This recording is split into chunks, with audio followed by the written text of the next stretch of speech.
Boa tarde a todos.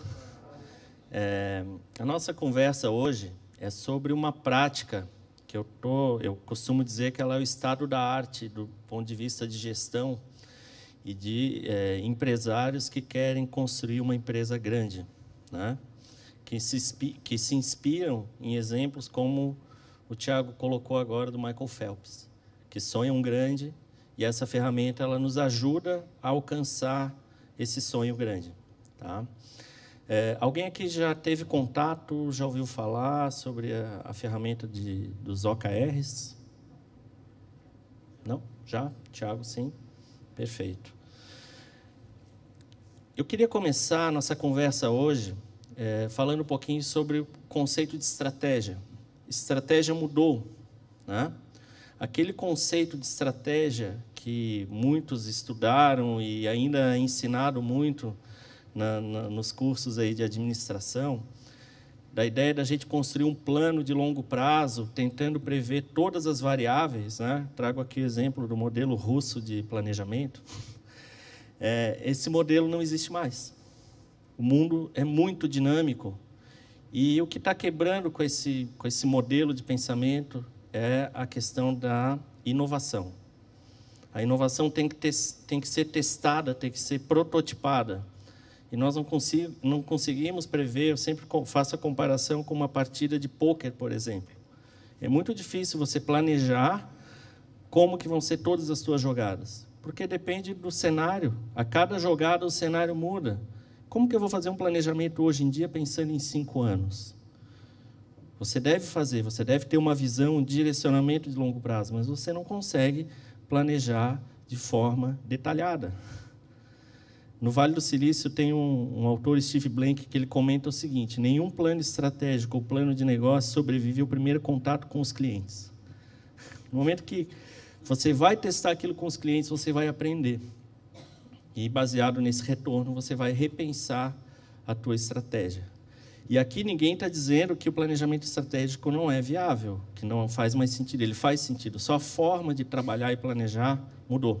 Tá?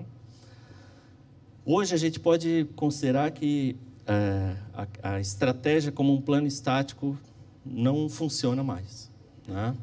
Hoje está muito mais próximo de uma visão de que nós vamos perceber que as melhores jogadas vão surgir durante o jogo. A gente não consegue prever as melhores jogadas indo para um hotel, mergulhando 2, 3 dias, uma semana em planejamento. Não vai ser daquele momento que vai sair as melhores estratégias. Vai sair do dia a dia, do teste, da validação, da prototipação de ideias. É daí que, efetivamente, vão surgir as inovações, as melhorias. Então, nós temos que ter um novo modelo de pensar a gestão da empresa, onde a gente reavalia periodicamente, constantemente, testa, valida e aprende. Né? E esse modelo ele vem sendo usado por muitas empresas, né? Começou fortemente no Vale do Silício e hoje, praticamente, no mundo inteiro já estão utilizando um modelo de gestão mais alinhado a esses princípios aqui.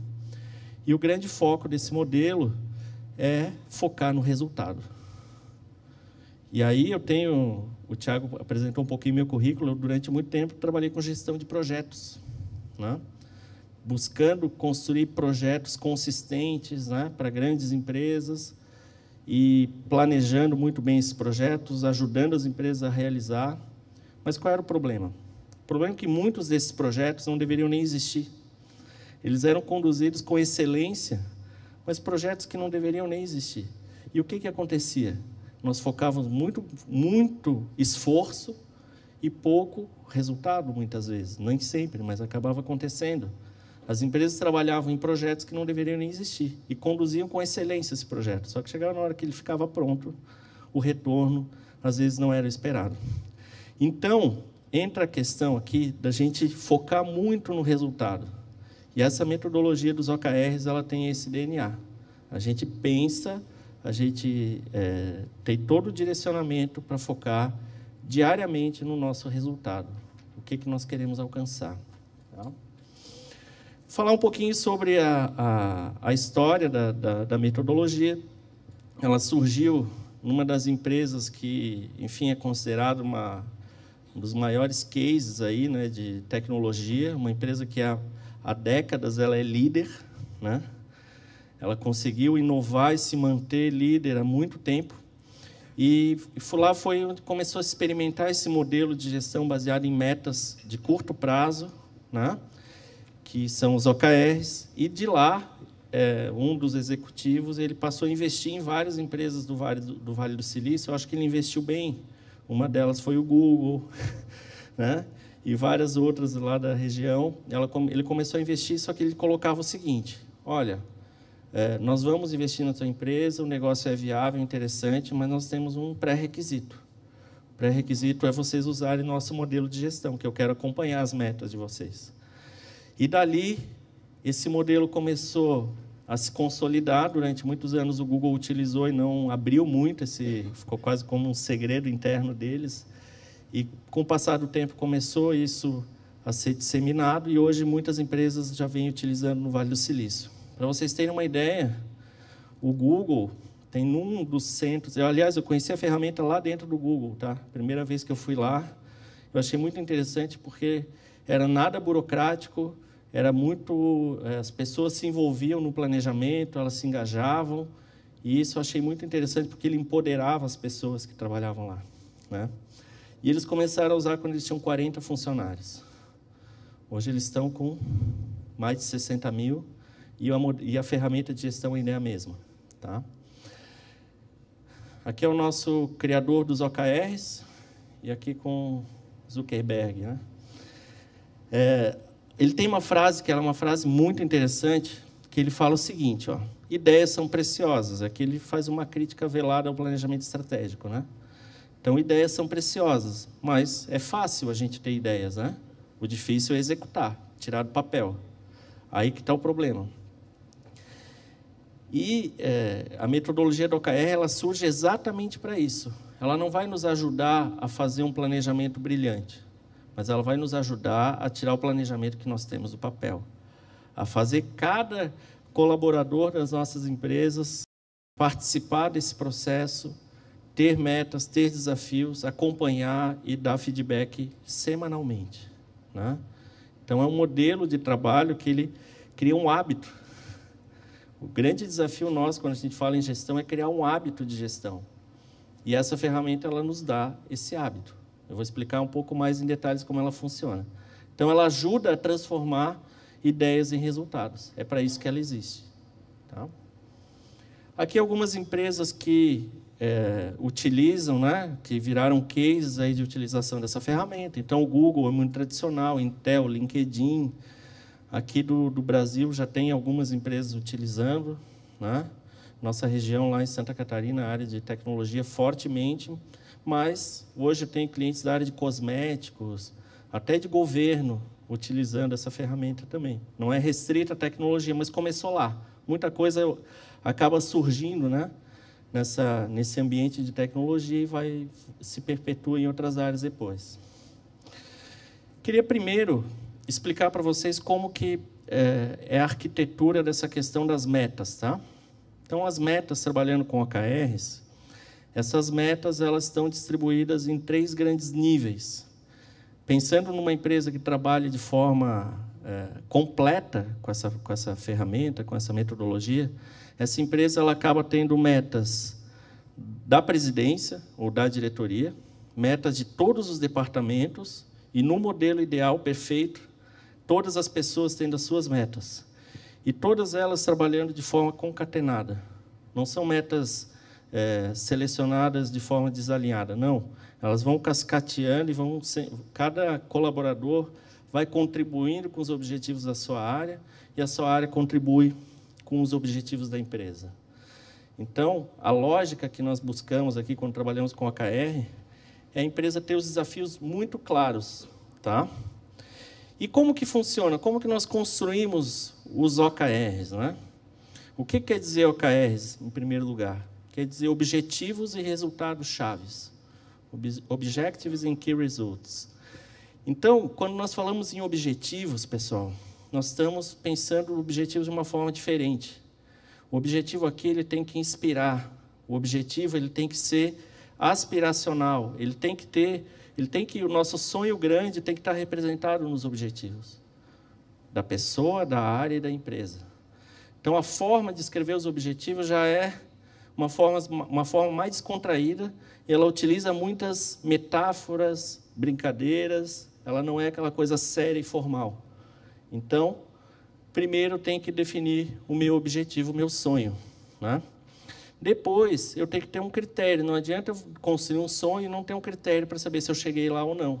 E aí entram os Key Results, né? Então, dentro dos Key Results, nós vamos saber como que nós estamos indo, de forma quantitativa, direta, objetiva, sem nenhuma dúvida se a gente está ou não está alcançando a meta. Aqui é obrigatório, pessoal, ter números, tá? Então, não adianta a gente ter objetivos que a gente não consiga quantificar. Isso está na essência do método. Então, temos que ter desafios aspiracionais e temos que ter resultados chaves medindo. E você pensa isso rodando para a empresa inteira. Todos os níveis, do presidente, os departamentos e as pessoas, todo mundo rodando com desafios claros, com objetivos aspiracionais e com metas e objetivos muito claros, né? E aí muitos vão perguntar, mas Miguel, isso, a gente trabalhando com esses OKRs, nós vamos gastar muito tempo com gestão.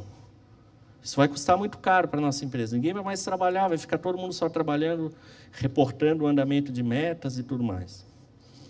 Pessoal, a lógica aqui é um processo que a gente chama que é um modelo mental ágil. Nada é muito custoso, nada é muito demorado, nada é lento. A gente planeja de forma rápida, coloca em execução e dá um feedback semanal numa reunião de 15 minutos. Então, o custo de ter isso rodando na empresa inteira, uma reunião semanal de 15 minutos. Tenho certeza que o custo-benefício disso vale a pena, né? Então, pessoal, aqui, nessa parte dos objetivos, então, nós trabalhamos muito com metáforas, com adjetivos, ele é muito informal aqui, tá? O pessoal brinca.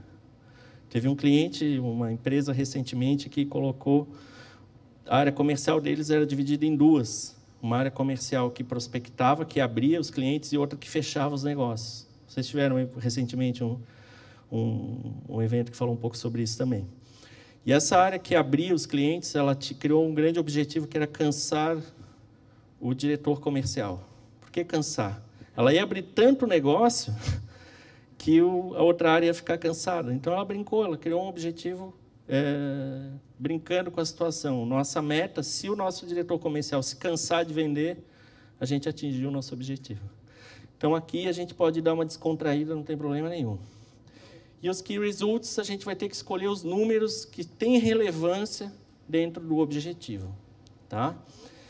Então, esse conjunto aqui, que ele é muito simples, você discutindo estrategicamente para onde a tua empresa vai, você tendo um direcionamento de longo prazo, você vai construindo esses OKRs no dia a dia e vai executando e vai subindo degraus, né? Eu digo que é uma ferramenta muito interessante para empresas que querem acelerar o seu crescimento, né? Você vai criando desafios, e esses desafios são os pequenos degraus que todos passam a ter o desafio de alcançar no dia a dia. Aqui alguns exemplos, tá? Isso aqui são exemplos reais, tá, pessoal? De alguns clientes nossos. Então, um deles criou um objetivo, né? Eu só trouxe para vocês terem uma ideia, né? Oferecer uma experiência incrível no atendimento aos clientes. Aqui você já começa a ter um adjetivo ali, incrível. Normalmente a gente não vê esse tipo de termo num processo de planejamento tradicional. Lançar um novo app irresistível, criar uma máquina de vendas. Era uma empresa que tinha uma venda muito reativa, baseada em indicações, e ela mudou o posicionamento dela, passou a ter um trabalho, e ela criou um OKR mais direto, né, para isso. Deixar o processo de atendimento funcionando como um relógio. O processo de atendimento era muito ruim. Então, conquistar o primeiro baú do tesouro. Isso era uma startup onde ela definiu o primeiro tesouro dela, que era chegar no 1 milhão, e ela colocou o grande OKR do ano, era conquistar o primeiro baú. né? Ela já estava em 400, 500 mil e ela colocou um salto grande, né? Ou ser um local inspirador para as pessoas, enfim. A ideia foi só trazer alguns exemplos para vocês de alguns OKRs que algumas empresas criaram recentemente. Então, vocês já veem que é uma coisa mais informal, mais ligada ao modelo mental aí dessa nova geração, digamos assim, né? E aí, pessoal, baseado, pegando o exemplo da máquina de vendas, né, entraram os Key Results, que aí, efetivamente, eu tenho que colocar critérios de sucesso, onde tudo que eu tenho que fazer para chegar no resultado tem que estar materializado ali, né? Então, eu tenho que, por exemplo, contratar 6 consultores de venda, eu tenho que capacitar essa equipe comercial, eu tenho que gerar os clientes potenciais, aí os leads, 380, eu tenho que converter 15% desses clientes aqui, ou seja, gerar 57 novos clientes, eu tenho que reduzir o ciclo de vendas para 25 dias, que era 40. Tá? Então, nessa lógica, a gente tem um desafio que a gente cria e, atrelado a esses desafios, números, metas, desafios e resultados. Tá? E o que acontece? De quanto em quanto tempo nós definimos esses OKRs? Em geral, os objetivos da empresa, a gente tem um olhar anual. Os objetivos dos setores e das pessoas são trimestrais. Então, o que a gente está tendo nessa visão aqui? Existe um aprendizado aqui. Está sendo criada uma máquina de vendas. Possivelmente é a primeira vez que a empresa fez uma máquina de vendas. Então, como que ela vai saber exatamente como tudo vai acontecer? Ela vai aprender com isso. Então, ela vai fazer um plano de 3 meses. Essas metas que nós temos aqui são metas trimestrais. Então, esses números são números que a empresa vai tentar alcançar no próximo ciclo de 3 meses. Passado esse ciclo, ela vai reavaliar o que aconteceu, o aprendizado, e aí ela vai redesenhar um novo plano. Talvez não seja mais criar, seja consolidar, melhorar a performance no próximo ciclo. Então, a cada ciclo, você cria um objetivo e define os números que você quer alcançar, né? E mais do que isso, pessoal, mais do que definir números, você vai criar uma rotina. E aí, mais uma vez, eu agradeço, Thiago, pela introdução, que isso que vai gerar o nosso hábito de gestão, que é uma rotina de semanalmente, o time que definiu esses números vai olhar para esses números e vai dizer como nós estamos. Conseguimos contratar a pessoa? Conseguimos gerar lead? Estamos conseguindo? Uma vez por semana, o time para rapidamente, 15 minutos, pode ser até uma reunião em pé, e vai relembrar quais eram os desafios do trimestre. Tá? Então, você não olha o ano inteiro, você olha um prazo curto, e você tem o foco de relembrar e atualizar os números. Né? Depoimento de uma empresa que começou a usar agora 2 meses atrás, tá? Uma empresa que já tem 20 anos, então não é uma startup, e o presidente da empresa chegou para mim: Miguel, em 20 anos eu consigo chegar toda segunda-feira na minha empresa e eu sei como estão todos os departamentos. Eu nunca soube disso. Eu sabia como ela estava financeiramente, como é que estava a conta dela, mas como é que estavam todas as mudanças que a gente queria fazer, eu nunca tive isso. Só usando os OKRs. Então, com os OKRs, eu tenho minha empresa na mão, como eu nunca tive. Então, essa ideia de a ferramenta, um modelo, né? As pessoas pensam, às vezes, um modelo complicado, usado lá no Vale do Silício, tal. Não é. Ele é muito bom exatamente porque ele é simples. Ok?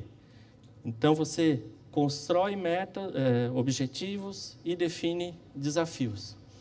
Interessante dizer que várias empresas podem ter o seu objetivo lá, o mesmo objetivo. Talvez várias de vocês tenham o objetivo de criar uma máquina de vendas. Mas o que vai quantificar, vai dizer qual é a tua estratégia, é os teus Key Results. Ali vai estar o teu desafio. Efetivamente, você vai construir o como você vai fazer a partir desses números. Né? Então, isso é muito individualizado. E aí, quando eu comento que a gente tem o raio-x da empresa toda semana, como que acontece? Eu tenho o objetivo, eu tenho os resultados chaves, e semanalmente a equipe senta e diz assim: quantos por cento a gente está nesse assunto aqui? Quantos leads a gente já gerou, quantas visitas, quantos vendedores a gente já contratou. Toda semana o time atualiza esses números. Tá? É uma cadência, e isso assim, é obrigatório. Se você decidir usar OKRs, você tem que ter essa cadência de atualização dos números. Né? É o que relembra, é o que cria o hábito, né? É o que faz a empresa dominar e crescer. Então, a questão dos percentuais, no final eu tenho um percentual de andamento de cada um dos resultados chaves e ele gera uma média de cada objetivo. Você pensa isso nos objetivos da empresa inteira. Tá? Isso gera uma média do departamento, que gera uma média da própria presidência. Ok? Isso vai cascateando esse atingimento. Então, gera uma visibilidade muito interessante. Outro ponto que eu queria destacar aqui é a questão da tripla cadência. Então, trabalho com os OKRs, a gente tem, eu digo que é um conjunto da obra que é o que torna a metodologia tão bacana. Porque a gente tem metas anuais, existem os desafios anuais da empresa. Esse desafio, ele se transforma num desafio trimestral das áreas, dos departamentos, que se transforma em desafios semanais. Então, você tem uma máquina de gestão acontecendo, onde os desafios são realimentados anualmente, trimestralmente e semanalmente. Ok? Então, se a gente for pensar numa linha do tempo, né? Uma vez por ano a empresa define aí seus grandes desafios, seus direcionamentos estratégicos, e isso se converte a cada trimestre, que a gente chama dentro do OKR em quarter. A cada quarter a equipe para e define as suas metas dos seus setores, vinculadas àquele desafio anual da empresa. Ok? E aí tem um detalhezinho que ele é bem sutil, mas ele faz toda a diferença, que quem define essas metas são os times. Ok? Essa geração agora não quer mais trabalhar em empresas onde a coisa vem de cima para baixo. Tem que se sentir parte de todo o processo. Né? Então, esses objetivos anuais, quando eles vão cascatear para os setores, quem propõe as metas normalmente são as equipes. A equipe discute, vê o que tem que fazer, pensa em ideias, vê qual é o desafio que consegue alcançar, e aí discute com a direção e alinha e chega num acordo de metas. Né? Então, a gente acaba tendo o que a gente chama quase que um contrato de metas firmado entre todas as áreas da empresa. E para essas metas acontecerem, os setores conversam entre eles, né? Porque é muito difícil ter uma área que tenha um resultado independente, como se fosse uma bolha. Ela depende do resultado de outros, então começa a acontecer uma sincronização entre todas as áreas. Isso é muito, muito legal.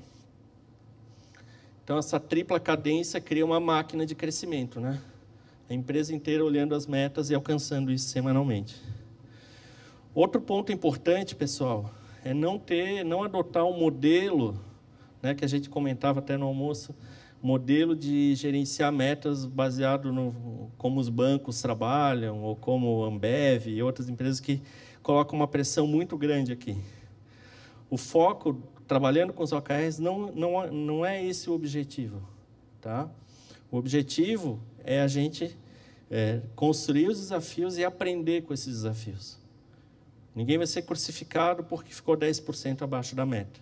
Até depois eu vou falar um pouco sobre isso, que existe um nível desejado aí de atingimento que gera em torno de 70%. Tá? E outro detalhe, pessoal, é que quando a gente trabalha com os OKRs, esses objetivos anuais são convertidos em objetivos por trimestre, que são convertidos em metas, e toda a parte do que tem que ser feito, o to-do, não está no nosso radar aqui. Os times se auto-organizam em definir como que eles vão atingir a meta. As microestratégias, cada setor vai definir as suas. Claro que isso vai ser alinhado, vai ser conversado, mas nenhuma ferramenta que trabalha com OKR quer saber o planinho de ação do detalhe lá. Isso deixa que a área tenha autonomia, tenha confiança para que execute. O que a gente quer, nossa preocupação, o que é? Com o resultado. Está trazendo cliente? Está vendendo? Está... Claro que tudo dentro dos valores da empresa. Ninguém vai adotar uma estratégia que está fora dos valores, né? Desalinhada com o direcionamento da empresa, né? Ético e tudo mais. Mas o ponto é que esse como nós vamos fazer, os times se organizam e pensam. Tá?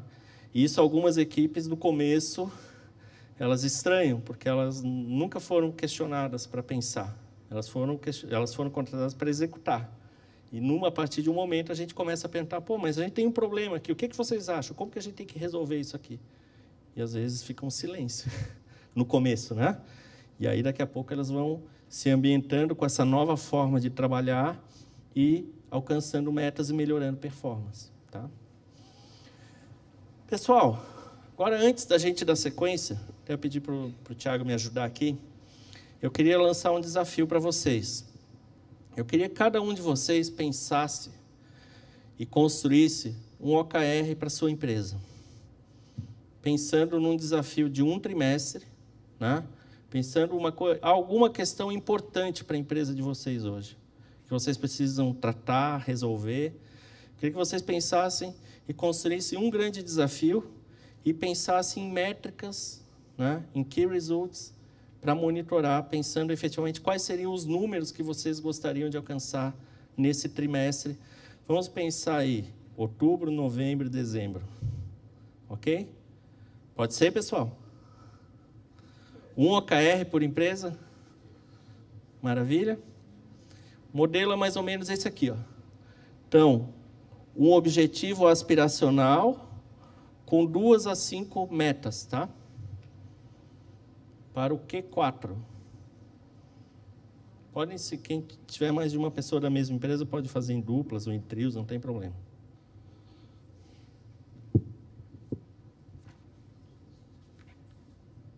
Então, 10 minutinhos, pessoal. Primeiro, queria parabenizar, praticamente todo mundo fez seus OKRs. É um exercício que tira um pouquinho a gente da zona de conforto, né? E é sempre bom isso. Só compartilhar com vocês algumas lições aprendidas, alguns pontos que eu observei, né? Primeiro, o primeiro raciocínio que a gente tem que fazer é que o OKR tem que ser alguma coisa que é importante para a minha empresa naquele momento. Ele vai resolver um problema que eu tenho, ele vai provocar uma mudança que eu quero, uma transformação, né? Então, tem toda uma etapa de diagnóstico e análise da empresa que não está aqui.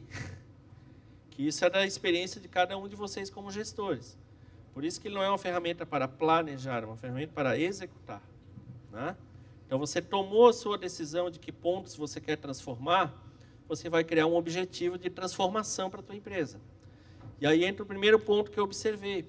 Muitos aqui colocaram objetivos, né, que deveriam ser aspiracionais, inspiradores, com metáforas, como se fossem projetos. Então, pegando o exemplo, né, alguns colocaram, nosso objetivo é criar uma área de marketing. E a grande pergunta é, para que eu quero uma área de marketing? Criar uma área de marketing não é um objetivo de OKR. Ele é uma ação. Para que eu quero criar uma área de marketing? Eu quero criar uma área de marketing para aumentar o meu número de clientes. Que eu quero dominar o mercado capixaba, né? É para isso que eu quero criar a área de marketing. A área de marketing ela é um meio. Então, a gente tem que cuidar para não criar OKRs de projetos internos nossos. Um projeto de criar área de marketing, um projeto de implantar um sistema. A gente sempre tem que entender qual é o efeito que a gente quer com aquilo. Então, teve um grupo que também colocou, queremos implantar um sistema novo. Eu falei, mas por que vocês querem implantar um sistema novo? O que vocês querem ganhar com isso? Aí, o pessoal falou, queremos ter apenas um sistema. Uniformizar a empresa inteira, que a gente hoje utiliza 3 ou 4. Opa, então, o nosso objetivo qual é? Uniformizar a empresa inteira falando a mesma linguagem, utilizando a mesma ferramenta, inclusive o cliente. Ok? Teve alguns aqui que colocaram, nós temos o grande problema que nos incomoda hoje é a nossa comunicação com o cliente. A comunicação não é boa. O cliente pede tudo de última hora, ele não se organiza, ele não sabe dos prazos. Então, nós vamos ter um grande OKR de conscientização dos clientes. E nós vamos colocar ações, colocar métricas, nós vamos fazer visitas, nós vamos fazer treinamento, nós vamos fazer documentação de procedimento para eles, enfim. Fazer uma série de ações para conscientizar o cliente. Então, é importante a gente ter claro que os OKRs, eles vão medir resultado, eles não vão medir esforço. Então, não adianta a gente colocar dentro dos OKRs como se fossem planos de ação. Não, a gente quer ver o resultado e o número final do efeito. Ok, pessoal? Muitas vezes é uma questão de semântica, mas semântica, nesse caso aqui, é importante, porque é como os colaboradores vão entender os objetivos, né? E se a gente escreve... eu estava comentando com um grupo aqui, né, que entrou um OKR que era crescer 10%. E tinha um outro OKR que era dominar o mercado na área de contabilidade para telecom. Qual dos dois vocês se inspiram mais? Né? Então, crescer 10%, ele está mais com cara de key result do que de objetivo. Tem mais a ver com métrica do que com um grande desafio. Então, aquela lógica de criar desafios, objetivos aspiracionais, né, que inspirem mais as pessoas. Pessoal, alguma dúvida até agora? Quem está com alguma questão, alguma... Nesse sentido, eu não posso transformar uma rotina numa OKR? Não. E nem algo que seja obrigatório. Eu tenho que migrar um software. Eu vou ter que migrar de qualquer forma. Eu consigo definir uma OKR para isso? Pode, assim, pegando a tua situação, vamos imaginar, eu sou obrigado a fazer uma migração de sistema. Às vezes tem até uma questão tributária que vem, você tem que se adaptar àquilo. Só que aquilo se tornou extremamente importante para a tua empresa, tem 20 pessoas trabalhando naquilo, né? Existe todo um esforço. Talvez estrategicamente vale a pena criar um OKR para aquilo, para esse desafio. Não tem nenhum problema, tá? A grande questão é a gente não ter isso como prioridade na empresa inteira, rodando sempre OKRs da tua operação e que tem a ver mais com projetos do que com resultado. Mas um que outro, pontualmente, não tem problema. Eu queria fazer um outro comentário. Um colega tinha falado sobre ISO, né? Está implementando o ISO 9000, como que se encaixa a questão da ISO com... E aí eu vou colocar no mesmo balaio, não só a ISO, mas eu vou colocar BSC, gestão de processos, eu vou colocar qualquer outra melhoria de gestão que você esteja implementando na tua empresa.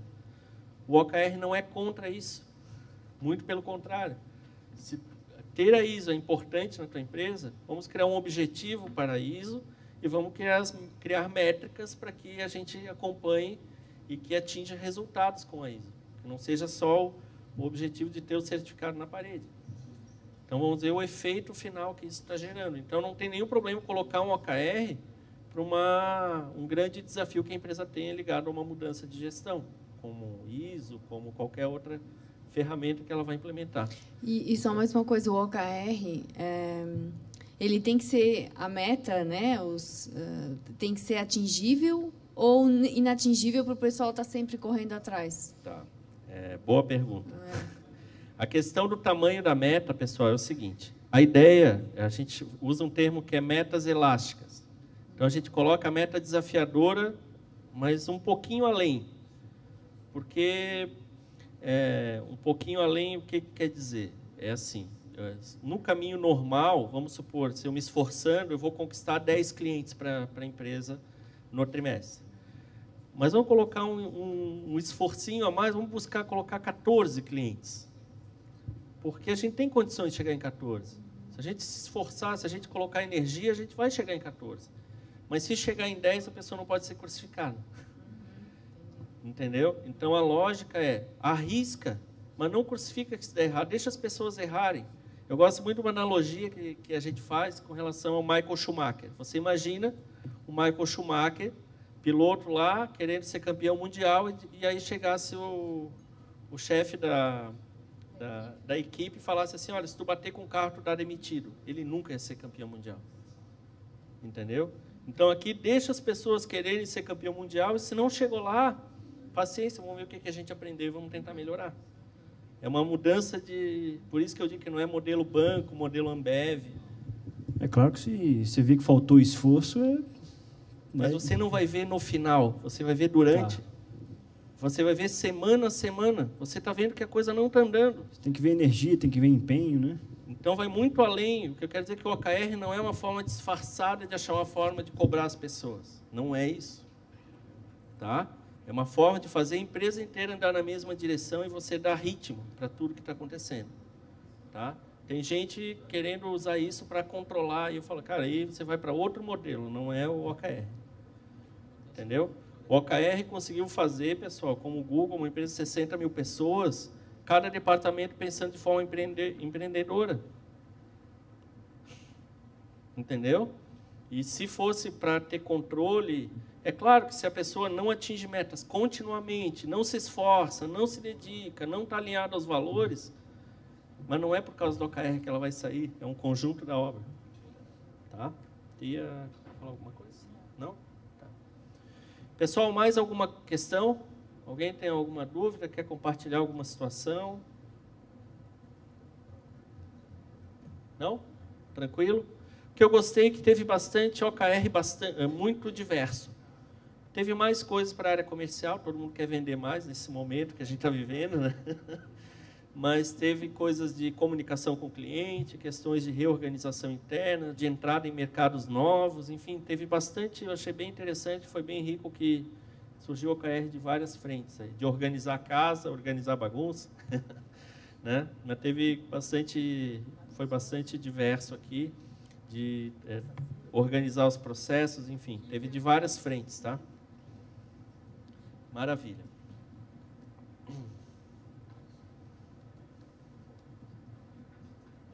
Então, pessoal, vamos imaginar uma situação hipotética. Nós estamos na nossa empresa e a gente definiu um grande OKR lá em cima no departamento, na nossa meta anual, que nós queremos nos tornar líderes no mercado de construção civil. Estou chutando aqui uma situação hipotética, tá?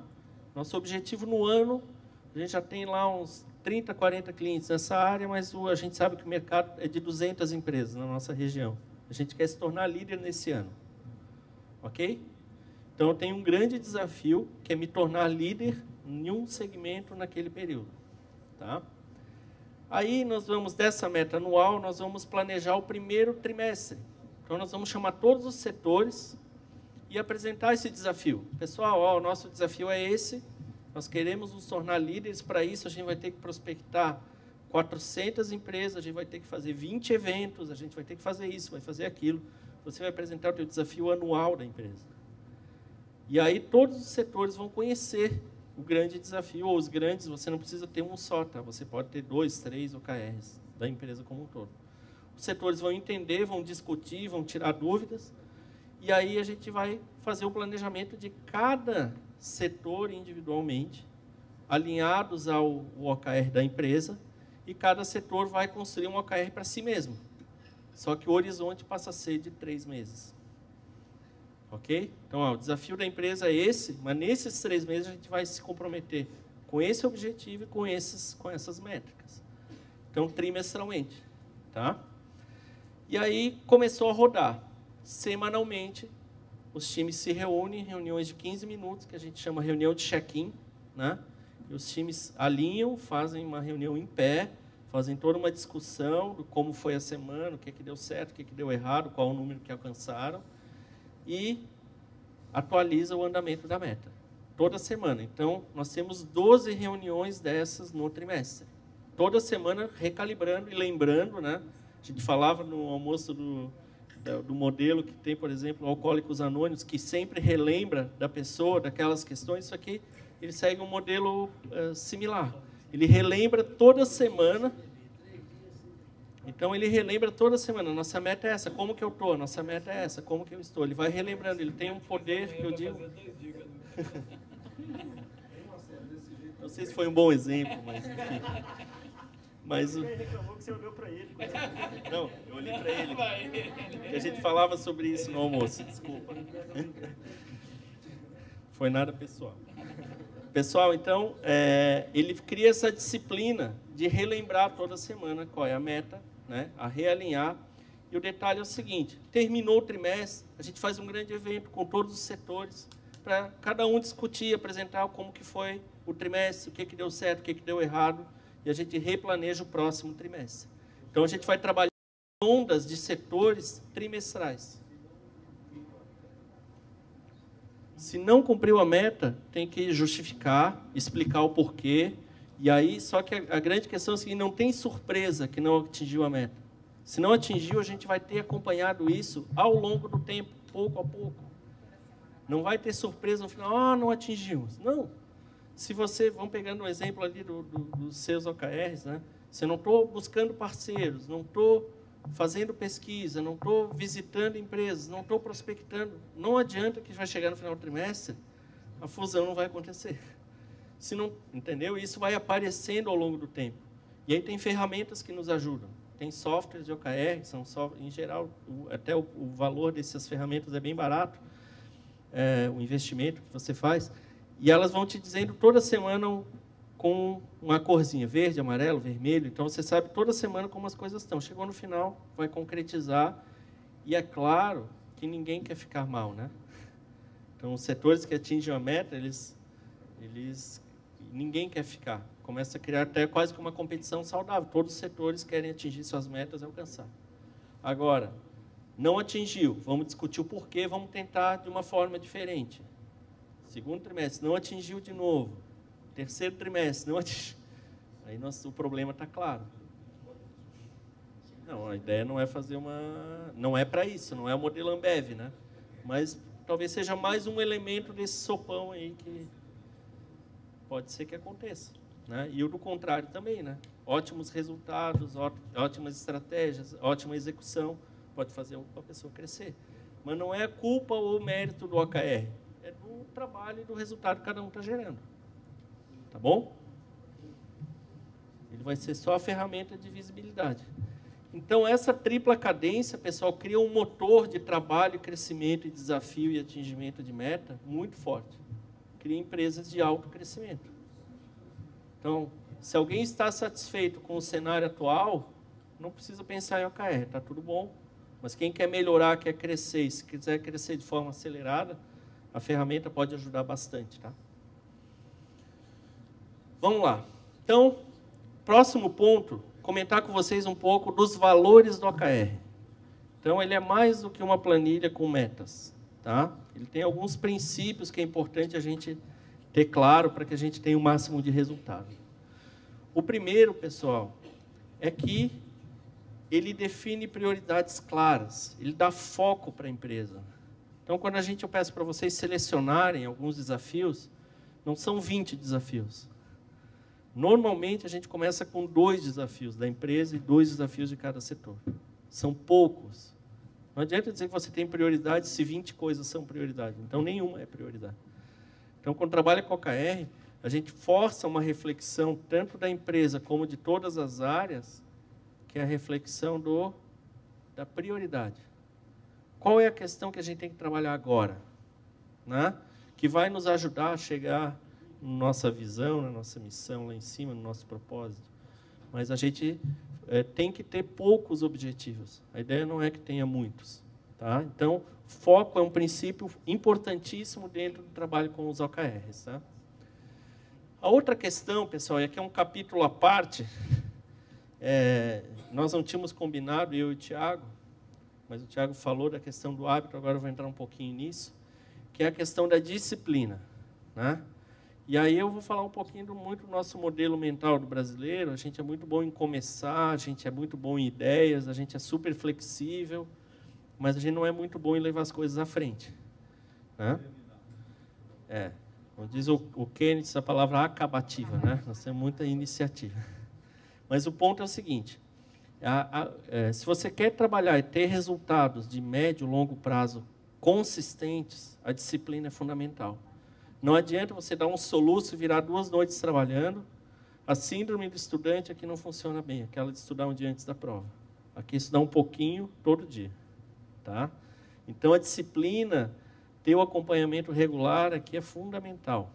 E aí eu vou abrir um parênteses aqui nesse valor e vou falar um pouquinho sobre um dos, na minha opinião, para mim, um dos melhores livros de gestão já lançados, tá? Que é o livro Vencedoras por Opção. É um trabalho baseado em estatística, que ele investigou aquelas empresas que mais cresceram por um longo período, né? São as empresas que ele chama de 10X, e ele tentou identificar que características essas empresas tinham, empresas que crescem continuamente durante um tempo. Né? E aí eu digo, por exemplo, que a Apple não está nesse grupo. Porque a Apple, aquelas empresas que elas quase quebram e depois ficam milionárias e depois têm dificuldades e tudo mais, elas não entram nesse grupo. Esse grupo são empresas que têm crescimento constante, né?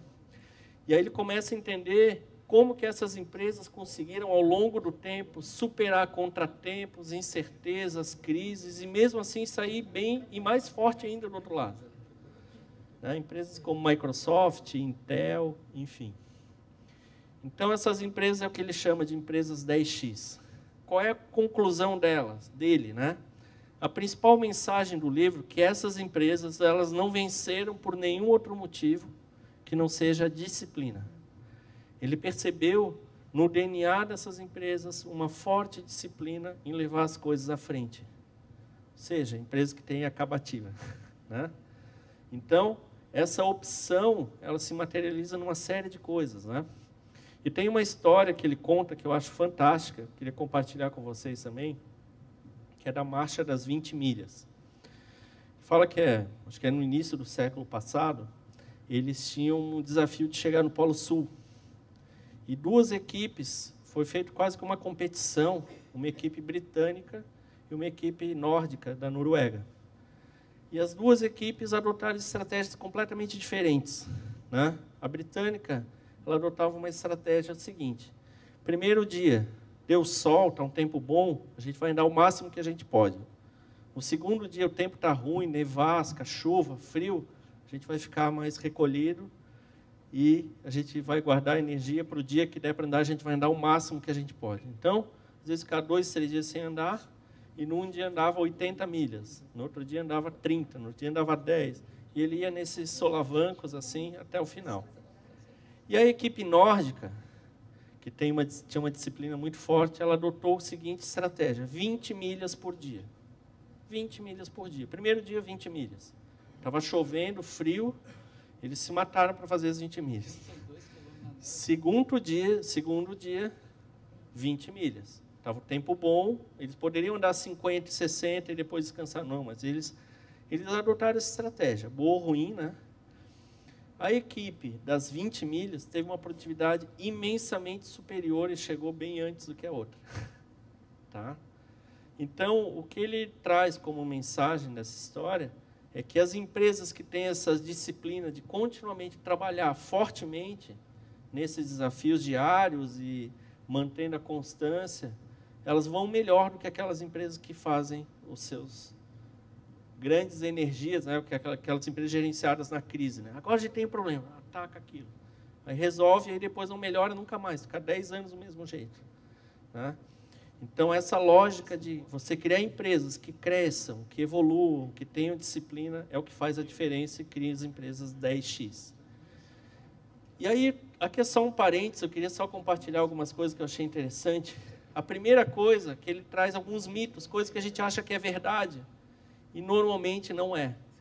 Então, o primeiro mito é o seguinte: as empresas que crescem são aquelas que têm grandes líderes visionários, que são capas de livro, que são capa de revista, que tem um grande pensador, um Ike Batista nessa linha. Né? Esse pensamento de que tem que ter grande... Steve Jobs, esse pensamento, em geral, não cria empresa 10X. Cria empresas que crescem e morrem. Não cria empresas que duram. Né? Então, é interessante esse pensamento que ele diz que é um mito. Né? O outro mito, que são empresas que são extremamente inovadoras, criam coisas a todo momento, são as primeiras a lançar e tal. Isso aqui também é um mito, na visão na pesquisa, não digo nem visão, é na pesquisa dele. Tá? Essas empresas, muitas lançaram coisas interessantes, mas não necessariamente foram as primeiras. E elas não são extremamente reconhecidas por altamente inovadoras. Né? Pega uma empresa como a Microsoft, ela é inovadora, mas assim, ela teve mais sucesso pela estratégia dela de mercado, por uma característica de execução das coisas, do que efetivamente por ter sido altamente inovadora. Né? Muitas coisas, inclusive, ela copiou. Nessa linha que o senhor está botando, por exemplo, as empresas chinesas no mercado atual, elas são agressivas, elas estão crescendo, comprando empresas, adquirindo estruturas acionárias gigantes. Quando que se enquadra dentro da disciplina? Muitas delas estão crescendo muito, né? Elas estão tendo uma forte disciplina. E daqui a pouco elas vão começar a inovar, vão ter condições, vão ter recursos para ser mais inovadoras um pouco. O grande ponto aqui, ó, é que ele não está dizendo que inovação não é importante. Ele está dizendo que não é a base da empresa. Não é uma empresa que pega 80% do seu recurso e investe em P&D. Não é. Ela está investindo em uma série de coisas, na inovação também. Tá? Outra coisa, empresas que decidem rápido. É um mito. Então, o que ele identificou é que essas empresas que duraram muito tempo, elas erraram menos, porque elas discutem muito internamente. Né? Eu tive há pouco tempo na Suécia, a gente visitou várias empresas na Suécia, e eles têm essa característica, é muito mais democrático, eles discutem muito, não tem o líder que vai lá e bate na mesa assim, é assim. Discutem, alinham, vêm prós, contras, avaliam com calma, e aí decidem, erram menos. Tá? E isso também está ligado a essa questão da decisão rápida, das mudanças radicais. Não são empresas que fazem grandes rupturas de um lado para o outro. Elas experimentam, testam, validam muito bem as coisas, depois que já está bem comprovado, elas entram. Elas não arriscam a sua sobrevivência por uma aventura. Tá? Elas são arriscadas, mas elas não se colocam em risco. Né? Enfim, são alguns mitos que ele comenta. Quem quiser saber mais, eu recomendo bastante esse material, é bem rico, bem interessante. E traz alguns valores, aprender com quem deu certo. Né? E não é baseado em opinião, é baseado em estatística. Você deu de exemplo a Apple, porque eu gosto de produto Apple, né? Então eu estou curioso. Não, ele não se tornou uma pessoa mais conservadora, a empresa, ele não, porque já foi o idealizador, porque quebrou uma vez, de lá para cá é só sucesso. Assim, por que a Apple não está nesse hall aqui, não é mencionada? Né? Porque ela foi uma empresa que teve um sucesso gigantesco num dado momento, no começo da sua trajetória. Depois ela quase quebrou e ela passou por uma crise de alguns anos. Aí depois ela teve um líder visionário e esse líder salvou a empresa. Aí daqui a pouco esse líder faleceu e a empresa não conseguiu ter o mesmo ritmo de performance que tinha antes. Então ela é uma empresa que quem sou eu para falar do sucesso da Apple, né? Não é isso. Mas ela não se enquadra nessa característica que ele chama de empresas 10 vezes, que são empresas que têm crescimento contínuo por muito tempo. Ela é uma empresa... E ela só tem algumas previsões daqui a 10 anos bem obscuras em relação à Apple. Tá? Se eu for observar, eles pararam. Tem um iPad, iPhone, iWatch. Acabou. Mas eu queria Mac, estar lá. Ó, eu queria o estar Mac. lá. Mas eu queria estar lá. Ela parou, mas eu queria estar lá. Não, pessoal, ninguém está fazendo nenhuma... Ela só não se enquadra nessa característica, mas é uma empresa fantástica. Parou. Miguel, e as empresas que são rápidas? Onde é que elas se enquadram? Elas se renovam rapidamente? Elas não esperam o concorrente? Elas estão onde é que elas se enquadram? Aqui é o seguinte, pessoal, vocês forem ver, nada disso aqui se enquadra em startup, por exemplo. Startup não se enquadra nisso aqui. Ó. A startup e inovação é a base de tudo.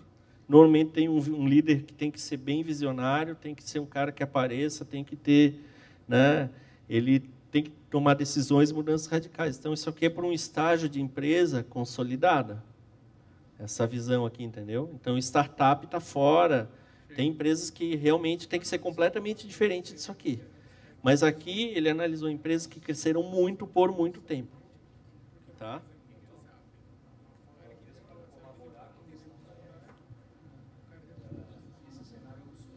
Falando no microfone, Helmut, fala de novo, por gentileza.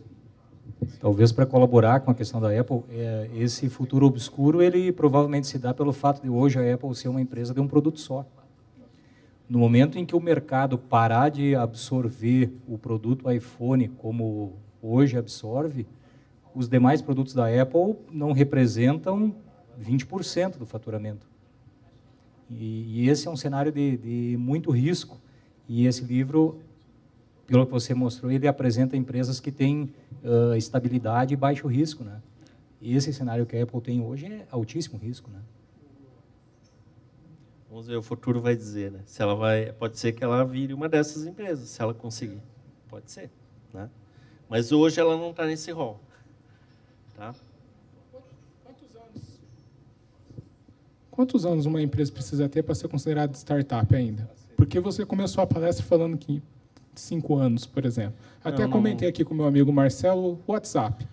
O WhatsApp, o cara fez um investimento baixíssimo, ele foi revolucionário, ele foi inovador, ele mudou o mercado e o meio de comunicação, quebrou milhares de operadoras e estratégias de marketing, vendeu por bilhões e ficou com a aposentadoria para 4 vidas. E aí? E está crescendo. Ações do WhatsApp, eu acompanho a Bolsa de Valores, cresce monstruosamente. Existem outras ferramentas no mercado que tentaram competir e não vai, não adianta. Você pode dar de graça, você fala que paga, devolve o dinheiro e não entra.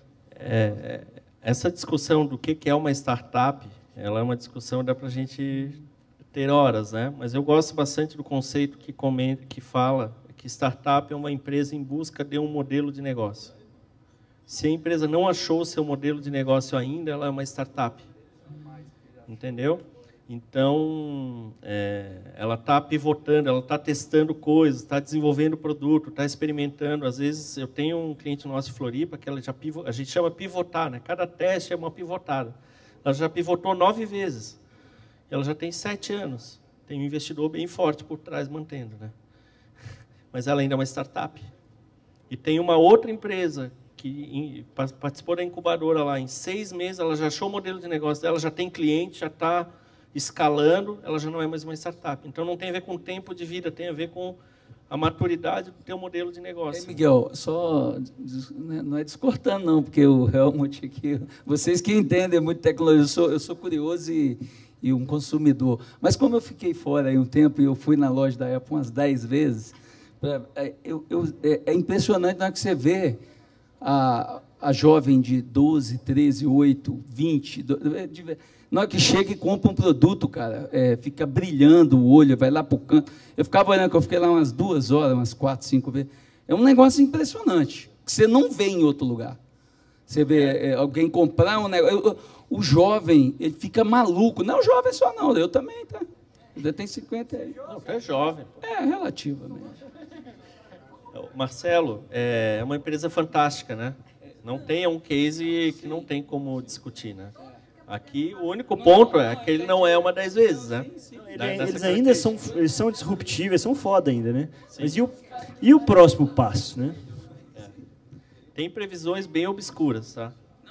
Eu lembro de uma vez, eu trabalhei muitos anos nessa área de telecom, e eu lembro de uma vez, eu acho que eu estava em 2001, por aí, eu li um estudo da Deloitte, que fazia uma previsão do que ia acontecer com as próximas companhias que fabricavam telefone celular. E, nessa época, a Nokia era líder, mas era líder assim, era Nokia e Ericsson, né? E eu agora, quando eu estive nas férias, fui numa palestra da Nokia, e o cara da Nokia falou, até hoje não sei o que aconteceu com a nossa empresa, nós fizemos tudo certinho, e a nossa empresa não existe. Eles fizeram tudo certo, era uma empresa que era um relógio, né? E eu lembro desse estudo, a gente não acreditava. Eu vi a Nokia, ela tinha, não sei se era 50%, 60% no mercado, e nesse estudo dizia o seguinte, o mercado vai ser dominado por uma empresa que não é nenhuma dessas 4, e essas aqui vão deixar de existir. E eu não acreditava naquilo lá. E hoje, ninguém sabe quem é a Nokia. Talvez, daqui a 10 anos, o que será que vai ser da Apple? E a Samsung veio e... E é a líder, né? Hoje ela passou já, ela vende mais do que... Enfim, pessoal, vamos lá. Toda essa conversa foi para passar para vocês um pouco da questão da disciplina. Então, como que o OKR nos ajuda a ter essa disciplina? Primeiro, em definir um alvo claro. Segundo, em fazer com que esse alvo a gente revisite e repense ele a cada 3 meses e com que a gente acompanhe toda semana. Então, são 3 cadências que me fazem ter disciplina. Ok? E isso, assim, olha... É muito raro empresas que consigam ter essa cadência. As que conseguem construir isso, elas acabam tendo uma performance muito boa. Tá? O outro princípio, pessoal, além da disciplina e do foco, é a transparência. Então, o que acontece, pessoal? Isso está acontecendo agora numa empresa cliente nossa que está implantando o OKR. Então, todos os setores atingindo suas metas e o presidente não está atingindo a dele. E o presidente está preocupado. Porque olha no painel lá, dele está vermelho, está amarela, e as outras está tudo verdinha ou azul. Então, assim, é público, está todo mundo exposto. Todo mundo tem seus desafios, e as áreas vêm uma das outras, os colaboradores veem um dos outros, e todo mundo vê, o presidente vê da equipe, a equipe vê do presidente. Isso é muito interessante, tá? Essa transparência... Miguel, então, do presidente, alguns casos vai ser fazer a coisa funcionar, né? Qual que é o meu key result, né? Fazer que a equipe tenha essa performance, é isso? É assim, ó. Aí tem duas formas, mas eu vou até comentar como uma ferramenta que a gente trabalha, de OKR trabalha. Ela diz o seguinte: metade da meta do presidente, ela tem a ver com a meta de todos os departamentos. A outra metade tem a ver com ações que ele vai ter que executar. Com questões dele como executivo, de encontrar novos mercados, parcerias, e ele não estava conseguindo evoluir isso. A metade que vinha da equipe estava bem, mas a metade dele ele não estava conseguindo progredir. Tá? Então, isso é bacana. O objetivo final que a gente tem com isso é o quê? Às vezes é desconfortável, mas é o que a gente quer, é a performance mais alta, e a gente consegue isso. Ninguém gosta de ficar... O presidente era mais confortável ele não estar aparecendo assim. Mas esse desconforto faz com que a empresa melhore, e é esse que é o objetivo. Tá? O outro princípio é colaboração. O que acontece? Hoje, os setores das empresas de vocês, quando um setor está confortável, ou já cumpriu a sua meta do mês, ou já realizou tudo que tinha para realizar, ele para e ajuda um outro setor que está atrasado? Depende, né? Depende da boa vontade das pessoas. Aqui, quando a gente trabalha com os OKRs, à medida que uma área começa a atingir suas metas e está tranquila, ela tem quase como um princípio do trabalho ajudar as outras que estão atrasadas. Não é fácil isso. Mas como está num painel aparente, então, agora aconteceu isso. A gente construiu uma hipótese com um cliente nosso de uma ação de marketing que iria gerar um resultado bom. E o resultado veio ótimo. Em um mês, eles atingiram a meta do trimestre. Foi muito bom. Só que foi uma sorte, eu digo, porque a gente não sabia, a gente experimentou. Poderia ter dado a metade ou dado o dobro. Deu o dobro, felizmente. Deu quase mais que o dobro. E aí, o que acontece? Eles estão tranquilos. Eles estão adaptando algumas coisas, criando coisas novas, vão rever, talvez, a meta deles, mas eles estão ajudando outras áreas que estão tendo dificuldade. Quando a gente tem essa visão do todo, como está cada uma das áreas, facilita muito, porque a gente cria um ambiente de colaboração. Tá? É isso aí, pessoal. Esses são os princípios. Quais são? Foco, transparência, disciplina e colaboração. Fechou? Algumas questões finais aqui, pessoal, umas dicas baseadas em algumas práticas, alguns cases que a gente tem trabalhado. Então, a primeira, como que a gente constrói metas com OKR, né?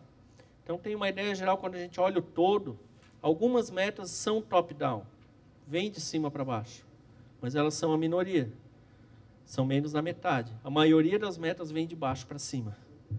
Então, elas não vêm impostas pela diretoria. As equipes avaliam o seu cenário e propõem essas metas, e a diretoria aceita, discute, alinha, conversa. Mas 60% das metas são bottom-up. Isso empodera e faz a equipe crescer muito. Okay? Você muda o mindset de uma equipe que só executa para uma equipe que ajuda a pensar e achar solução. Isso parece que é pouco, mas isso é muito poderoso. Tá? Uma dúvida, Miguel. Onde é que ficam os líderes nessas etapas? Os líderes deixam de ser poucos e passam a ser espalhados pela empresa inteira. Entendi. Então, você dá poder para a tua base. Só que isso não é mágico, tá? Não é uma coisa que acontece agora. De início, isso é um processo. À medida que você vai dando a possibilidade das equipes se planejarem, avaliarem as hipóteses, construir metas, prestar contas, isso vai amadurecendo e vai formando novos líderes. Na tua experiência, demora quanto tempo um processo desse? Assim, ó, eu digo que em 6 meses a gente dá o primeiro giro da máquina. Ou seja, implanta o OKR, já começa a usar, né? Mas em 6 meses você já tem resultados muito bons. Mas você não está no nível individual, você está no nível empresa e áreas. Em mais 6 meses, você amadurece o nível das áreas. E aí você pode ir para o individual. Então, o processo... não entendi. 6 meses é para o quê? Então, esses primeiros 6 meses... 6 meses é para dar o primeiro giro de ganhos de OKR. Então, você Certo. implementa os OKR. O primeiro ciclo, geralmente, é muito aprendizado, de 3 meses. Os segundos 3 meses, a equipe... mudança. Aí você criou a disciplina, criou o hábito. E aí o time vai para um patamar. Então, em 6 meses, você já tem um ganho bem legal. Tá? Não tem nada científico, mas eu, em geral, vejo assim, uma melhora de 30% a 40%. Porque as pessoas, o fato de não ter meta, faz as pessoas produzirem muito menos. Então, o fato de ter um desafio faz as pessoas trabalharem melhor e mais. Tá? E aí, assim, é um processo de amadurecimento. No próximo ano evolui muito, depois de um ano você já está apto a ir para o nível individual. Aí você cria os OKRs de cada pessoa da empresa. Porque a empresa já se acostumou, aí você dá um passo além. Você diz você cria? Não, eles criam, né? Nesse caso. Eles criam. Você, eu digo a empresa, né? A empresa, né? A empresa, você, a empresa tá discute apta com a eles. ir para o nível individual. Tá? Não é uma boa prática começar com o nível individual. Aí você atropela, você mata o paciente com uma dose muito pesada, de uma mudança muito grande, que a empresa não está preparada ainda. Né?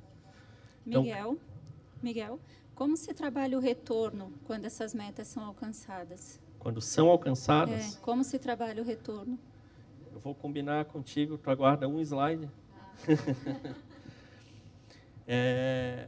Outro ponto, só comentando, da importância do check-in semanal. É um bate-papo, não é uma cobrança, não é uma prestação de contas. É um bate-papo da equipe, como é que foi a semana, o que deu certo, o que deu errado, o que pode melhorar. Tá? Não é para discutir com profundidade nenhum tema, nada disso. Tá? Não. De início, quando nós estamos prestando a consultoria, a gente participa no primeiro ciclo com cada equipe de umas 2 reuniões. Uma sexta e outra sexta. E depois o time vai sozinho, só para alinhar, ver se não tem um... E aí não participa mais ninguém. É o próprio time, é uma reunião do time, para o time, feita pelo time. Tá? Oi?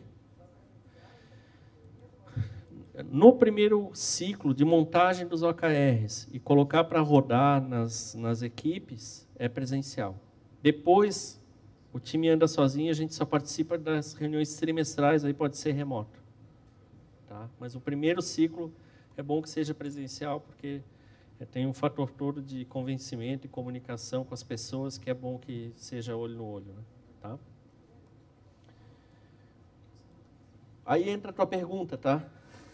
Então, assim, ó, o que acontece? Já foram feitos estudos científicos, tá?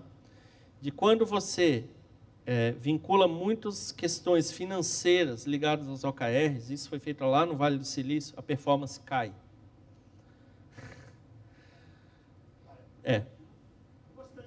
Eu digo que é meio contraintuitivo. Eu lembro a primeira vez que eu vi isso, eu fiquei olhando e pensando, enfim. Então, o que acontece?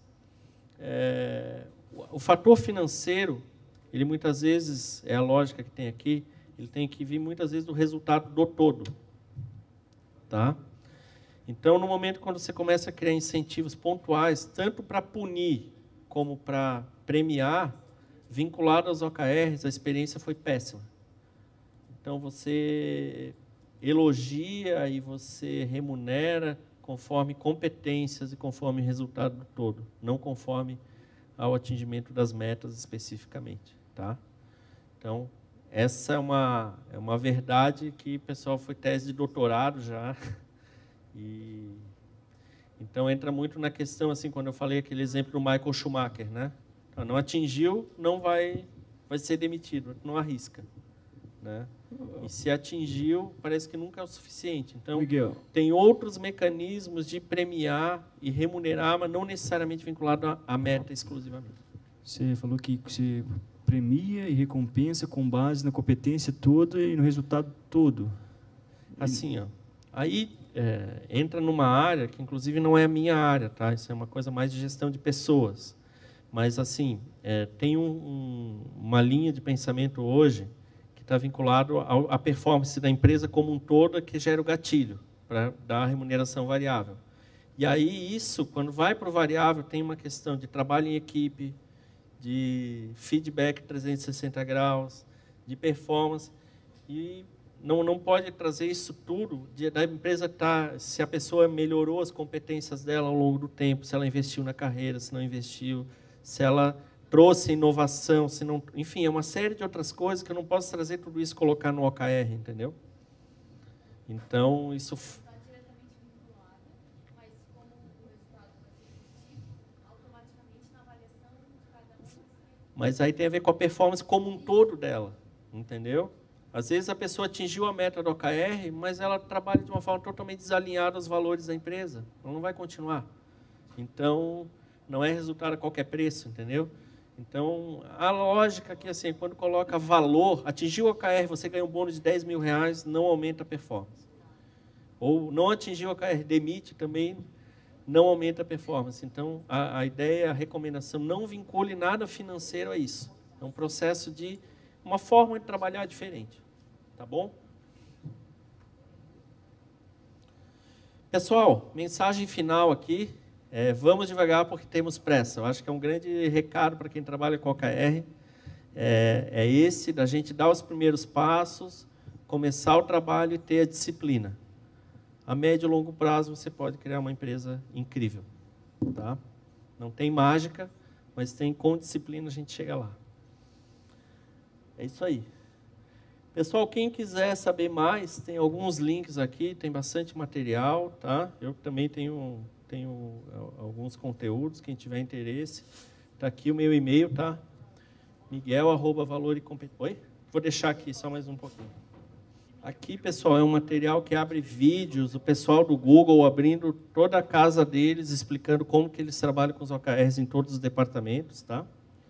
E aí tem esse aqui, é um grupo similar a esse de vocês, mas é um grupo que só discute e aprofunda questões de OKR, tem bastante material, e tem um material básico aqui de OKR.